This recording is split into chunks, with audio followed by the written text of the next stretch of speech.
Hey guys, welcome back to another episode of Early Nutrition. Thank you so much for joining me once again today.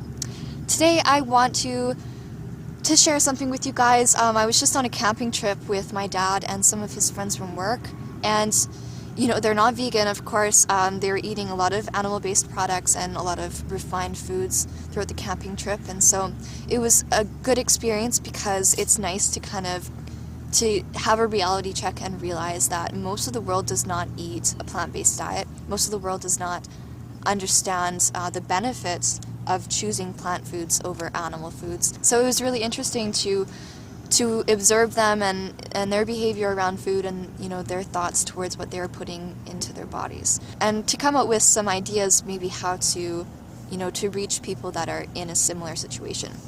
So what I saw, the biggest thing that I saw on the camping trip regarding food is that a lot of people, the food stops at their mouth. They eat for taste. They eat for satiety as well. For a lot of people, food is something that is supposed to taste good. It's supposed to satisfy our taste buds and fill us up, take away the hunger. And that is kind of the degree of simplicity that exists for many people. And that's why people really have no idea that, food does so much more inside of our bodies than just in our mouths. Olfactory senses, our kind of nose and sense of smell, and then our tongue, our gustatory senses, are both really connected to the limbic system of our brain, which is kind of a memory reserve. We can associate strong memories, like having some apple pie that our mother made us when we were younger, with comfort and pleasure and peace and childhood. And so we make these associations because it's a survival tactic. We want to be drawn to the food that we need in order to survive. What most people don't realize, though, is that, food does not just stop in our mouths. It goes down and it's inside of us. And just because we can no longer see it because it's, internally inside of us, it doesn't mean that its, properties are no longer affecting us, because they definitely are. Food becomes us. Its particles are broken down so we can absorb them to become part of us. Sorry, I just had to put on another sweater. It's getting pretty cold out here. When I come back from my hikes, I'm really, really hot, and so I strip everything off, but probably half an hour later, I'm back to being cold, because it is quite chilly right now. It's coming into fall in Saskatoon. Anyway, as I was saying, I think one of the greatest things that we can do for changing the world and, directing towards a more vegan paradigm is by educating young people about their own bodies and about nutrition at an early age, because my dad's friends were, they're in their 30s and they don't understand how the body works. They don't understand their own anatomy because, we can't see it.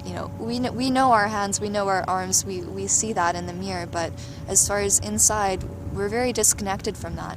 And I think one of the greatest things that can help us really care is to learn about it. When I started to learn about anatomy and physiology, I was just blown away. The human body is like a soap opera. All the things that are happening at a given moment, it's so dramatic.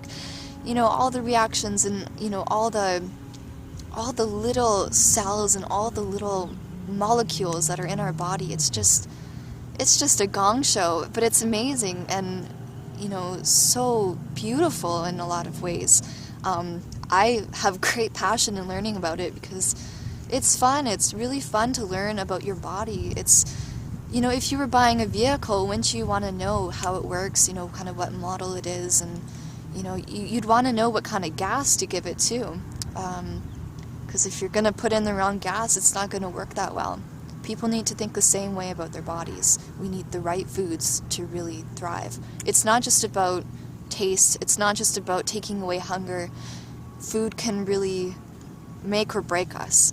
I also think that youth education on, obviously the environmental impact of food and all these things are really important as well. But if we just start with teaching our children how the body works and what it needs to really work its best, I think that's a great starting point, because people, care about their bodies. It's just, people start caring maybe in their 20s when they've put on a little bit of weight and they're like, oh, I'm not liking how I look externally. maybe I need to change some things, and then, you know, you get into dieting and whatever and all these things. And if we just knew how to care for ourselves, you know, as young as possible, we could avoid all these issues that arise from years of neglect. We have to teach our children different things than what we've learned growing up, because right now the humans of this planet are not in a very good state. And with every generation that comes, we should be teaching them from our mistakes. We should be teaching them different things. You know, tradition is great. It's part of our culture. Some traditions need to be thrown out the window. We need to say goodbye to a lot of things. We really need to embrace new ideas and new ways of doing things that are going to make this planet a better place to live on, and, you know, the people that we live with, you know, kind of more connected and better at communication and better at, you know, helping each other and loving each other rather than the way things are now. And so my challenge to you guys today is spend a little bit of time each day learning about your own body. You know, you can learn about nutrition as well, but you should really be learning about how your own body works, and I think that'll give you a way better understanding of what it needs to actually function well. And so you could even just start with something that you're interested in, you know, like, how does the small intestine work? You can look that up on Wikipedia and, you know, just read for like 10 minutes and, you know, come away with something that you didn't know before. You know, you learn about your vehicle before you drive it, sort of thing, right? Your body is your vessel. It is your vehicle that you are able to drive through your life to gain experiences and connect with others. So learn about it and, you know how to take care of it. I hope you guys are having a wonderful day. I'll see you next video. Bye.